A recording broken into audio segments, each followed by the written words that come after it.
Le Conseil supérieur de l'audiovisuel et de la communication organise un tirage au sort ce vendredi pour les calendriers des enregistrements et diffusion des émissions des candidats présidents de la République, annonce faite dans un communiqué parvenu à notre rédaction. Exclusivité Télé 50, candidat à la présidentielle du 20 décembre prochain. Augustin Matata Pogno sera l'invité de Jean-Marie Kassamba ce soir à 20 h de Kinshasa dans JMK Today. Rendez-vous à ne pas manquer. Ouverture ce jeudi à Paris d'une conférence humanitaire pour tenter de débloquer l'aide vers Gaza, quasiment rendue impossible par les bombardements du Hamas. Bonjour à tous et bienvenue sur Télé 50. Si vous nous rejoignez, problématique autour d'un éventuel débat contradictoire des candidats à la présidentielle de 2023. Le CESAC organise ce vendredi la cérémonie des tirages au sort pour les calendriers des enregistrements et diffusion des émissions des candidats présidents de la République. Noël Tchani et Constant Moutamba s'impatientent déjà.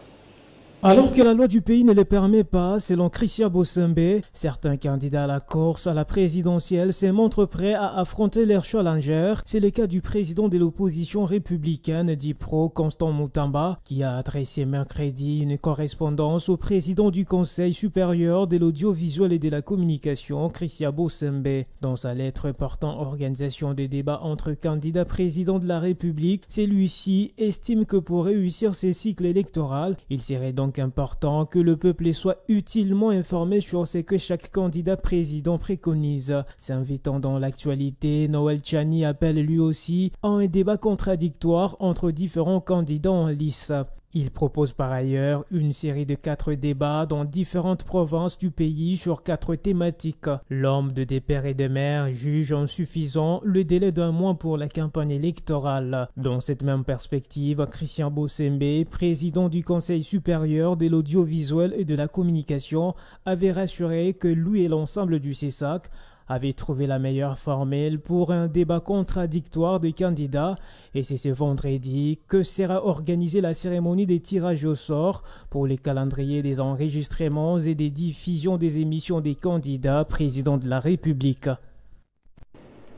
Télé 50 reçoit ce soir un invité de marque, le candidat à la présidentielle Augustin Matata Pogno Mapon. Il sera l'invité de Jean-Marie Kassamba dans son talk show JMK Today, l'émission qui décrypte l'actualité politique, économique et culturelle du pays.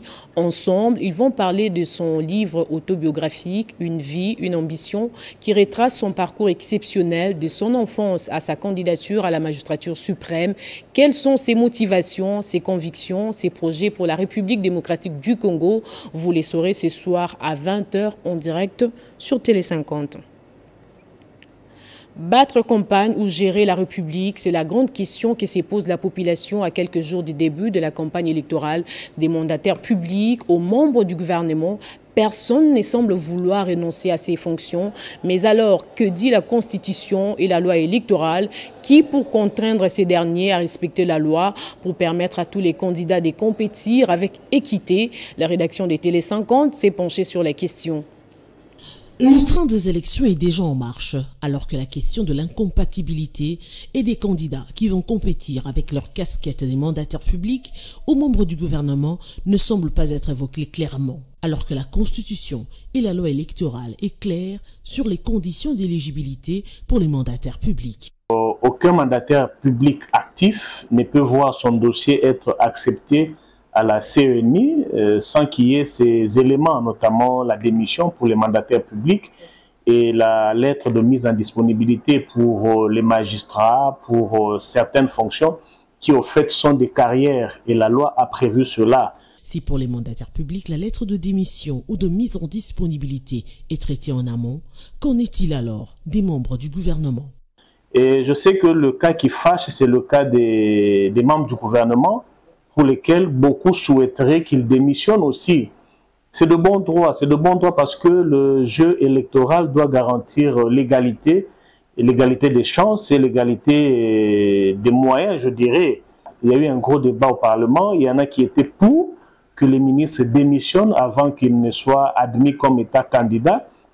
Il y en a qui pensaient qu'ils pouvaient le demeurer, mais la tendance majoritaire s'était dégagée en faveur du maintien de l'équipe gouvernementale. Dans les cas sous examen, presque tous les membres du gouvernement sont candidats aux élections. Comment va être géré le gouvernement pendant cette période de campagne et qui va contraindre les mandataires publics à ne plus exercer leurs fonctions? Et là, il appartiendra au gouvernement de donner une ligne de conduite, de donner des limitations. Hein. C'est vrai, c'est une période qui ne durera qu'1 mois, mais 1 mois, c'est beaucoup pour un État. Mais pendant cette période-là, certains actes ne seront pas admis pour le gouvernement, mais le gouvernement sera en place. Il revient donc aux institutions habilitées de fixer clairement les choses pour une campagne électorale équilibrée pour tous. Après avoir mené une campagne de sensibilisation pour promouvoir la paix avant, pendant et après les élections, le Centre d'études pour l'action sociale a rendu son rapport sur les engagements des acteurs politiques pendant la période électorale. Plus de détails dans cet élément de Jean-David Kilolo. En vue de promouvoir la culture des redevabilités dans le chef des autorités politiques congolaises et ainsi contribuer à la gouvernance politique en République démocratique du Congo. Le Centre d'études pour l'action sociale, c'est pas son sigle, a lancé depuis le 3 novembre 2021 un projet triennal intitulé Redevabilité, participation et engagement citoyen responsable. Ce travail s'inscrit dans le cadre de la matérialisation du projet REPER qui consiste à évaluer les engagements politiques pour en convaincre la réalisation et les impacts sur la vie de la population ainsi que de la nation congolaise. Recommande au président de la République ce qui suit. D'instruire le gouvernement quant à la matérialisation des engagements faits en public et de mettre en place un dispositif de suivi efficace de ces instructions par le biais de ses services. De sanctionner politiquement et d'attraire tous ses collaborateurs soupçonnés dans la malversation financière devant la justice. Au gouvernement, la coalition Transparence fournit ses recommandations. De toujours réaliser des études de faisabilité préalablement à la présentation de ces différents programmes, de tenir compte des préoccupations et priorités des citoyens lors de l'élaboration et de l'exécution de la loi des finances. Au Parlement, de renforcer le contrôle parlementaire de l'action gouvernementale et, les cas échéants, de sanctionner les membres du gouvernement réfractaires.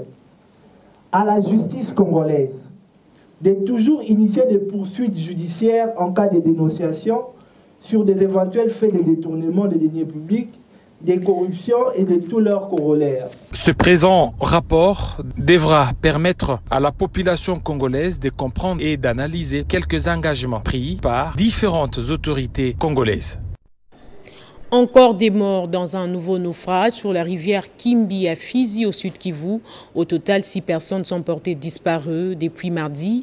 Les victimes à bord de la pirogue quittaient la cité de Misisi pour se rendre au village Kalonda Kibuya, dans les territoires des Kabambare, au Maniema. La Direction générale de la radio-télévision nationale congolaise vient de doter à la direction provinciale du Olomami d'un émetteur télé neuf. C'est dans les soucis d'offrir à la population de cette province une information de qualité. Isabelle Yumba Mushimbi, gouverneur de province, qui a réceptionné ce matériel. Suivez. Soucieuse du bon fonctionnement de la RTNC du Olomami, la direction générale de la RTNC, avec à la tête Sylvie Elengue, a doté ce mardi la station provinciale du Olomami d'un émetteur télé neuf pouvant arroser une bonne partie de la province. En présence du commissaire général à la communication, Ilunga Masumba Yves, et de quelques agents de cette station, les directeurs techniques de la RTNC 3, Gabi Chiepela, a, au nom de la DG, remis cet outil de diffusion à la gouverneure de province, Yumba Kalenga Mushimbi Isabelle. L'émetteur que Madame le DG nous a envoyé, avant de l'installer, paramétrer celui qui est là, pour que vous ayez 2 émetteurs, un en réserve, et puis checker l'installation pour éviter les petits problèmes de sécurité. À son tour, la gouverneure du Olomami a remis ces matériels à la RTNC pour usage responsable, car la population a besoin d'être informée sur tous les plans. Là, nous allons plus remercier la directrice générale. En tout cas, elle a été aussi d'une oreille attentive. Nous avons échangé. Le souhait aujourd'hui, c'est voir notre population, surtout la ville de Kamina, visualiser tout ce que nous faisons de terrain et tout. Ça serait une très bonne chose, parce que ça fait longtemps que la RTNC peut émettre dans la ville. Alors voir l'émetteur qui est tout neuf, c'est une joie et nous la remercions beaucoup parce qu'elle l'a vraiment considéré. Elle a considéré la province, c'est une dame. Donc vous voyez quand vous abordez avec les dames, c'est à la minute, on a échangé et voilà que nous avons le metteur avec nous. Nous le remettons au directeur provincial. En tout cas, on autorise l'installation. Je souhaite que quand je serai de retour, je veux trouver que voilà, la RTNC est mise sur l'étendue de la ville.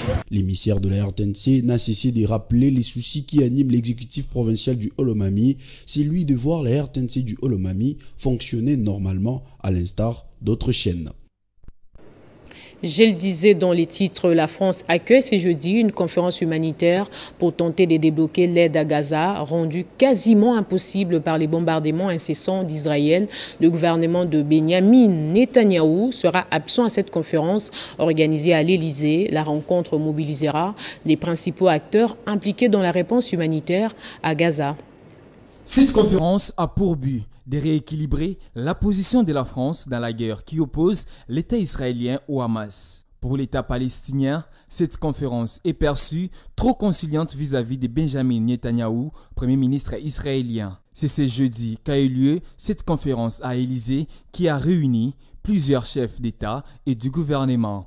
Alors que la présence du président de l'autorité palestinienne Mahmoud Abbas a été signalée, aucun représentant israélien n'a notifié sa présence à cette conférence, pouvant rassurer la communauté civile de la bande de Gaza. À défaut d'appeler à un cessez-le-feu, Emmanuel Macron entend agir sur l'aide humanitaire. Depuis le début de la guerre entre Israël et les Hamas, le 7 octobre dernier, la France a livré 17 tonnes de fret humanitaire à destination de Gaza au moyen d'un vol militaire via l'Égypte. 2 autres vols militaires prévus dans les prochains jours achemineront 37 tonnes supplémentaires d'aide qui seront remises au Croissant Rouge égyptien.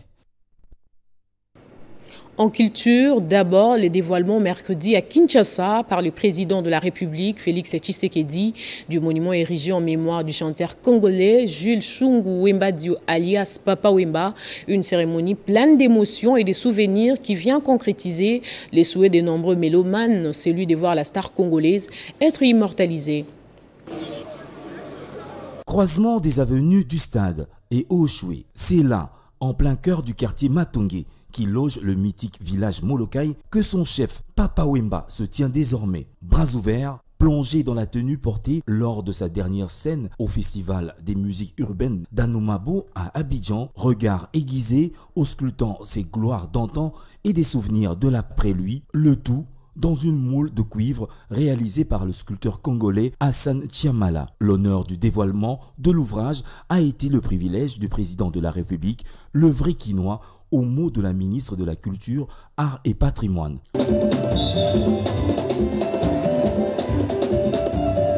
Dans sa prise de parole, intervenue après la prière d'ouverture dite par l'abbé Koko, suivie du mot du coordonnateur de l'ASBE Banakin, initiatrice du projet, Catherine Katougou a dépeint la dimension artistique de Papa Wemba. Papa Wemba a construit sa maison à ma campagne, la maison que le chef de l'État, président de la République, le grand Mwanakin, a acheté pour la culture congolaise. À l'instar de Godard Motemona, les artistes présents à la cérémonie n'ont pas manqué de mots pour saluer l'initiative. Je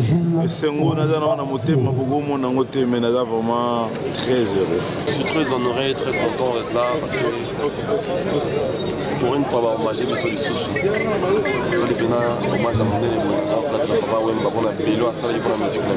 7 ans après sa disparition tragique en Côte d'Ivoire, Papa Wemba renouvelle de plus belle sa notoriété car à l'idée des initiateurs, ce monument s'ouvrira comme lieu de pèlerinage pour les générations futures à l'instar de sa résidence rachetée par le gouvernement congolais afin d'y abriter un musée en son honneur. Parlons cette fois-ci culture et art, outils pour la promotion de l'égalité sexe. C'est le thème de la 4e édition du prix Lokumu, dont la cérémonie des plébiscites est prévue ce jeudi 9 novembre au centre Wallonie-Bruxelles de Kinshasa. Pour cette année, la soirée des arts innove sur 20 catégories dédiées aux créatrices. Cette 4e édition du prix Lokumu, Soirée des Arts, sera axée sur le thème « Culture et art, outils pour la promotion de l'égalité des sexes ». Le choix de ce thème est parti du constat fait sur le faible pourcentage des lauréats féminins lors des 3 précédentes éditions. Par ce thème, les organisateurs voudraient honorer les créatrices. Rendre hommage à ce Congolais-là, à ces génies créatifs-là qui nous font danser, qui nous offrent des belles œuvres. Et cette année, nous n'avons retenu que 20 catégories. Justement, nous allons ajouter 3 catégories spéciales, notamment le prix de l'immortel qui sera dédié à monsieur le journaliste Manda Tcheko. Une série d'innovations, c'est le prix de l'immortel qui sera attribué à une icône de la chronique musicale en RDC. Nous avons constaté que la RDC a célébré justement l'inscription de la rumba sur le patrimoine culturel et matériel de l'humanité.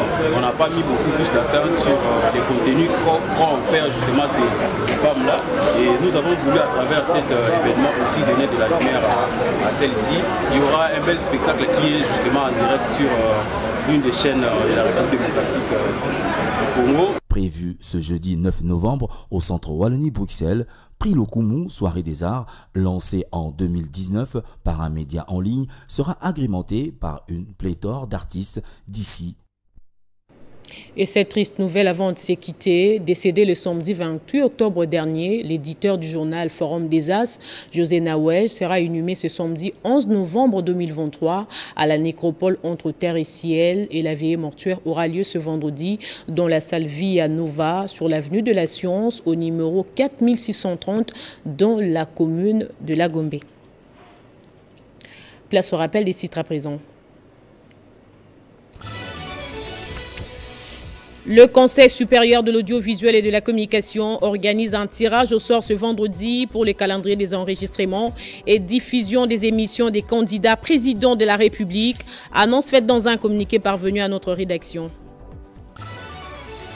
Exclusivité Télé 50, candidat à la présidentielle du 20 décembre prochain, Augustin Matata Pogno sera l'invité de Jean-Marie Kassamba ce soir à 20h de Kinshasa dans JMK Today. Rendez-vous à ne pas manquer. Ouverture ce jeudi à Paris d'une conférence humanitaire pour tenter de débloquer l'aide vers Gaza, quasiment rendue impossible par les bombardements du Hamas. Ne quittez pas vos sièges, dans un instant la revue de presse.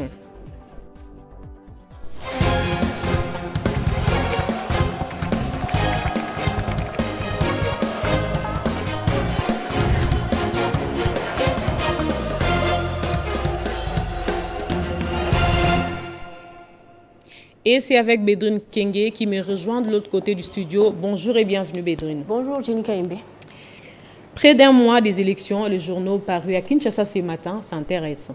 Effectivement, Jenny, les candidats sont déjà dans la course sans entendre le coup d'envoi de la CENI et au Conseil supérieur de l'audiovisuel et de la communication. On s'indigne seulement d'assister à cette campagne précoce qui prend l'ampleur au fur et à mesure qu'on approche du jour J sans des sanctions précises.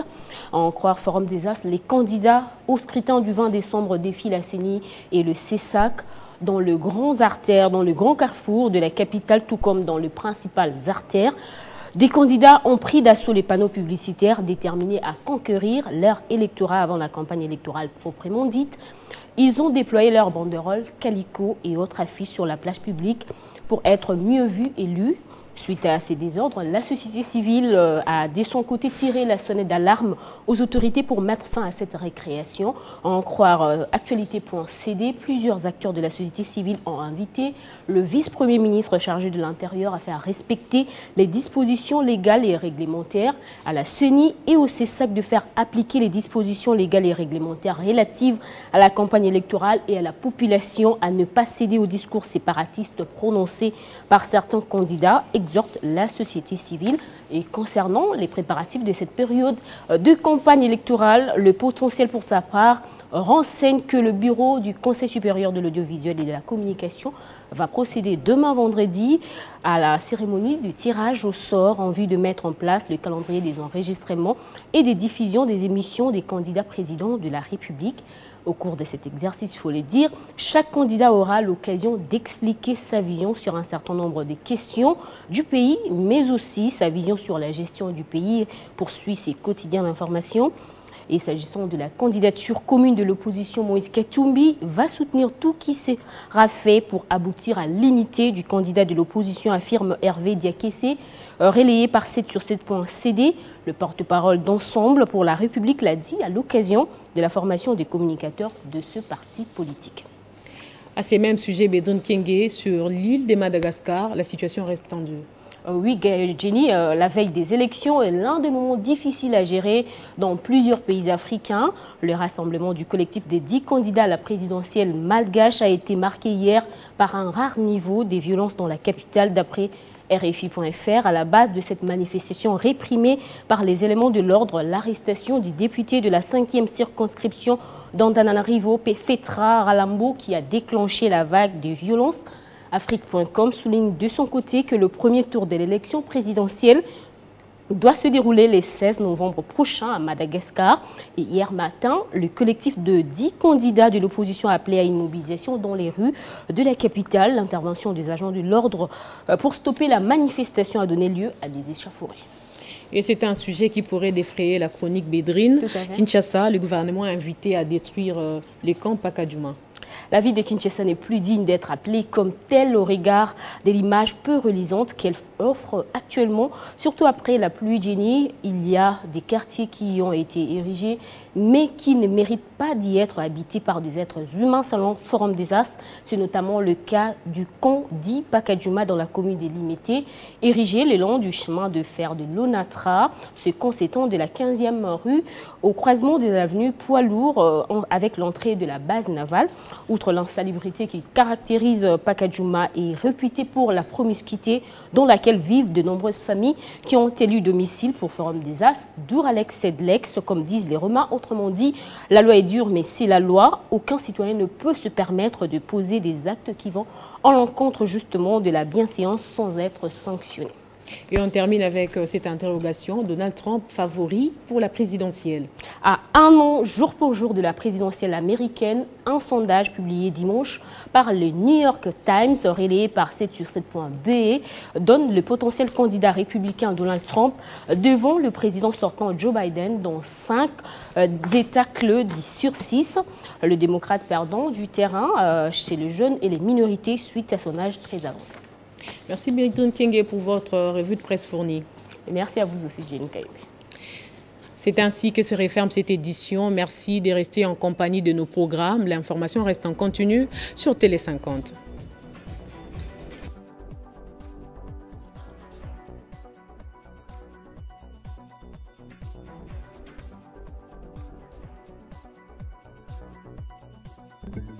Retrouvez toute l'actualité en continu sur www.tele50.cd.